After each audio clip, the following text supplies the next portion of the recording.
Ayan guys, good morning. It's Saturday. So ito ang aking activity for today's video.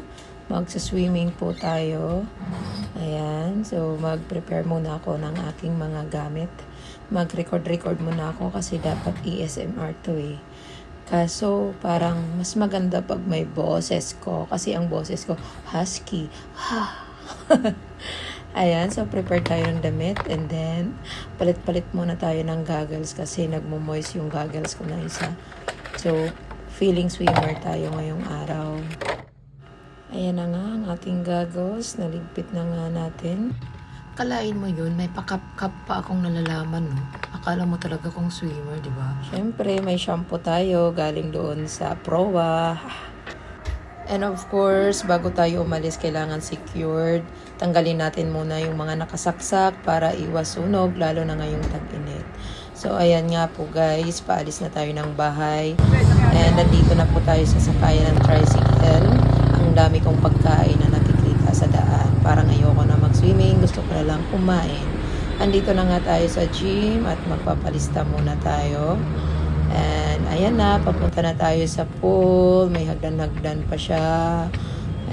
Ayan yung mga picnic area nila. Pwede kayong magkain-kain dyan. Ayan yung mga shade nila dyan. So ayan na, papunta na tayo ng swimming pool. I'm so excited. Actually, mag-isa lang ako. Mag-isa lang ako lagi pag nagsiswimming ako.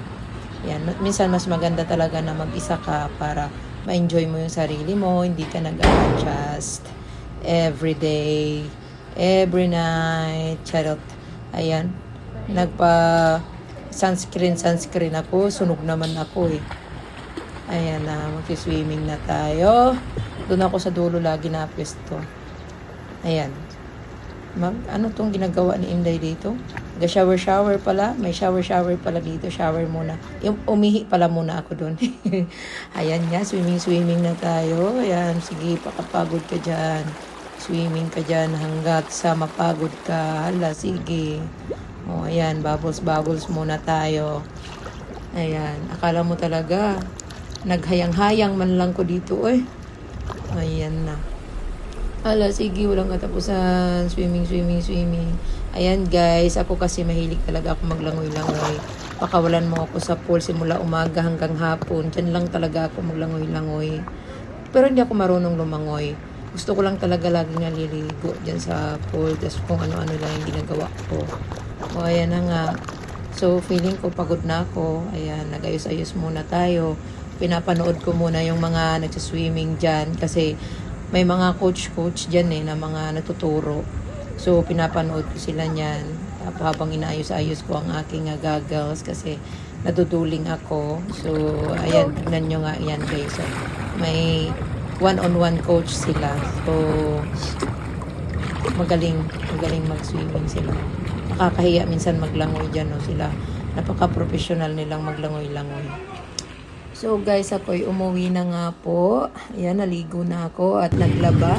Habang nagwa-washing tayo ng ating mga damit, ako'y naggawa muna ng pagkain namin mga magkakapatid. Ayan, magluto muna ako habang nagpapaikot-ikot ng ating nilabhan. So ayan nga po, nag-isa lang tayo ng ampalaya. Kasi parang breakfast pa rin naman ang nangyari kasi mga 10 pa lang, 10 na ako nakauwi. Yung mga 1 hour or 2 hours lang naman ako doon sa pool. Ganyan lang naman lagi kong ginagama. Ayan, tapos na tayo maglaba, magsampay. So magsampay na lang ako at ayun nga, tapos na ako magsampay. Pwede na ako mag-movie marathon. Bye!